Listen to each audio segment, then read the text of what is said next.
കഴിഞ്ഞ പാർലമെന്റ് തെരഞ്ഞെടുപ്പുമായി ബന്ധപ്പെട്ടുകൊണ്ട് പാർലമെന്റ് തെരഞ്ഞെടുപ്പ് നടക്കുന്ന ദിവസം അന്ന് അർദ്ധരാത്രിയോടുകൂടി വടകരയിലെ പാർലമെന്റ് മണ്ഡലത്തിലാകെ ഷാഫി പറമ്പിൽ MP ആയി മത്സരിക്കുന്ന സമയത്ത് ഷാഫി പറമ്പിലിനെതിരായി തികച്ചും വർഗീയപരമായ ഒരു കാർഡ് ഇറക്കിക്കൊണ്ട് ഈ വടകരയിലെ തോൽവി മുന്നിൽ കണ്ട്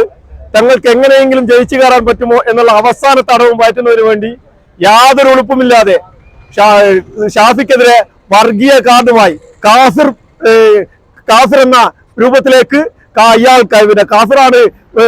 കാഫിറായ ആളുകൾക്ക് ശൈല ടീച്ചർക്ക് വോട്ട് ചെയ്യാൻ പാടില്ല എന്ന് പറയുന്ന രൂപത്തിലേക്ക് അങ്ങേയറ്റത്തെ പച്ചയായ വർഗീയത വടകരയിൽ ആകെ പ്രചരിപ്പിച്ചുകൊണ്ട് വോട്ട് തട്ടാൻ വേണ്ടിയുള്ള ശ്രമം ഇവർ നടത്തുകയുണ്ടായി. ആ സമയത്ത് നമുക്കറിയാം ഇതുമായി ബന്ധപ്പെട്ടുകൊണ്ട് ഒരു മുസ്ലിം ലീഗ് പ്രവർത്തകനായ ചെറുപ്പക്കാരന്റെ പേരിലേക്ക് ഈ കുറ്റം ആരോപിച്ചുകൊണ്ട് അവന്റെ പേരിൽ പരാതിയുമായി ഇവിടുത്തെ CPM-ന്റെ ഇടതുപക്ഷത്തിന്റെ നേതാക്കന്മാർ പോലീസിനെ സമീപിക്കേണ്ടായി. അവസാനം പോലീസ് ഇതുമായി ബന്ധപ്പെട്ട് അന്വേഷണം നടത്തിയപ്പോ ആ മുസ്ലിം ലീഗിന്റെ പ്രവർത്തകനായ ചെറുപ്പക്കാരൻ തികച്ചും നിരപരാധിയാണെന്ന് കണ്ടെത്തുകയും അവന്റെ ഫോണിൽ നിന്നല്ല ഇത് ഉണ്ടാക്കിയിട്ടുള്ളതെന്നും മറിച്ച് ഇത് ഇടതുപക്ഷ കേന്ദ്രങ്ങളിൽ നിന്നാണ് ഇത് ഉണ്ടാക്കിയിട്ടുള്ളത് എന്നും വളരെ വ്യക്തമായി മനസ്സിലായതോടുകൂടി കേരളത്തിലെ പോലീസ് ഇതിന്റെ അന്വേഷണവുമായി ബന്ധപ്പെട്ടുകൊണ്ട് വളരെ രാഷ്ട്രീയപരമായ ഒരു ഇടപെടൽ നടത്തി. റിബേഷ് ചാമേഷ് എന്ന് പറയുന്ന DYFIയുടെ അന്നത്തെ ബ്ലോക്ക് പ്രസിഡന്റ് ആയിരുന്ന ആളാണ് ഇത് പ്രചരിപ്പിച്ചത് എന്ന് മാത്രം കണ്ടെത്തി ഈ കേസ് അവസാനിപ്പിക്കാൻ വേണ്ടി തയ്യാറായപ്പോഴാണ് ഈ കഴിഞ്ഞ കേരളത്തിൽ അധികാരത്തിൽ ഏറ്റെടുത്ത UDF-ന്റെ നേതൃത്വത്തിലുള്ള VD സതീശൻ സർക്കാർ ഇതുമായി ബന്ധപ്പെട്ടുകൊണ്ട് ഇത് തികച്ചും സമൂഹത്തിനകത്ത് വർഗീയത പ്രചരിപ്പിച്ച് ആളുകളെ തമ്മിലടിപ്പിക്കുന്നതിന് വേണ്ടിയുള്ള നിലപാടുകളാണ് ഇടപെടലുകളാണ് എന്ന് മനസ്സിലാക്കിയതിന്റെ അടിസ്ഥാനത്തിൽ ഈ വർഗീയത സമൂഹത്തിനകത്തേക്ക് വെച്ചുപുറപ്പിക്കാൻ പാടില്ല എന്ന് മനസ്സിലാക്കിയതിന്റെ അടിസ്ഥാനത്തിൽ ഇതുമായി ബന്ധപ്പെട്ടുകൊണ്ട് ഒരു SIT രൂപീകരിക്കുകയും ആ SIT കഴിഞ്ഞ 2 ആഴ്ചക്കാലമായി നടത്തിയ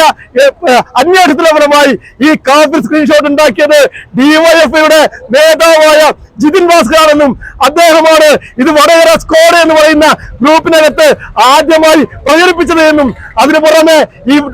CPM-മായി ബന്ധപ്പെട്ടുകൊണ്ടുള്ള എല്ലാ സൈബർ ഹാൻഡുകളിലേക്കും ഇത് വിതരണം ചെയ്യുന്നതിന് വേണ്ടിയുള്ള ഇടപെടലുകൾ നടത്തിയത് ജിതിൻ ഭാസ്കറാണെന്ന് DYFI ബ്ലോക്ക് കമ്മിറ്റി മെമ്പറായിരുന്ന ജിതിൻ ഭാസ്കറാണെന്ന് കൃത്യമായി മനസ്സിലാക്കുകയും അതിന്റെ അടിസ്ഥാനത്തിൽ ഇന്ന് ജിതിൻ ഭാസ്കറെ അറസ്റ്റ് ചെയ്യുകയും ചെയ്തിരിക്കുകയാണ്.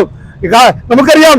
പകൽ മുഴുവൻ വർഗീയത തുയട്ടെ എന്ന് മുദ്രാവാക്യം വിളിച്ചുകൊണ്ട് മതേതരത്തിന് വേണ്ടി പ്രവർത്തിക്കുന്നതിന്റെ അപ്പോസ്തലന്മാരാണ് ഞങ്ങൾ എന്ന് പറയുന്ന DYFI. തങ്ങളുടെ കേവലമായ രാഷ്ട്രീയ ലക്ഷ്യത്തിന് വേണ്ടി വർഗീയതയെ ഏതു തരത്തിലും വിയോജിക്കുന്നതിന് വേണ്ടിയുള്ള ഇടപെടലുകളാണ് ഈ സമൂഹത്തിൽ നടത്തിയിട്ടുള്ളത്. ഇത് വടകര നാടിന് അങ്ങേയറ്റം അപമാനകരമാണ്. വടകരയിലെ പ്രബുദ്ധരായ ജനത ഇവർ നടത്തിയ വർഗീയ പ്രചരണങ്ങളെ അപ്പാടെ തള്ളിക്കളയുകയും വടകരക്കകത്ത് ഷാഫിക്ക് ലക്ഷക്കണക്കിന് വോട്ടുകളുടെ ഭൂരിപക്ഷം സമ്മാനിച്ചുകൊണ്ട് ഇവരുടെ വർഗീയ കാർഡ് വടകര ജനത തിരിച്ചറിഞ്ഞിട്ടുണ്ട് എന്നുള്ളതും ഇതുപോലത്തെ വർഗീയത കളിക്കുന്ന ആളുകളെ വടകര നാട് വെച്ചുറപ്പിക്കില്ല എന്നുള്ളതാണ് ഈ